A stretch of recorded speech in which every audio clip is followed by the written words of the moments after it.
Zdi se mi, da se je v zadnjem mandatu Levica maksimalno izkazala, da so izpeljali kar nekaj ključnih projektov in da končno nismo poslušali samo praznih obljub. In kar mi je pri Levici najpomembnejše, je to, da postavlja človeka pred kapital.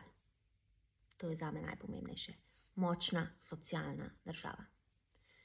Druga stvar, skrb za okolje, naslavljanje podnebnih sprememb in odločen ne vojnam.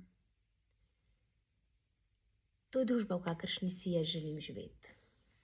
To ni družba nadzora, to ni družba militarizacije, mračnjaštva, gonje po dobičku, izgubi ženskih pravic, ampak svetlejša. Pravičnejša, enakopravnejša, solidarnejša družba.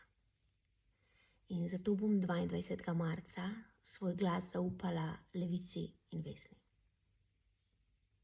Daj ga še ti.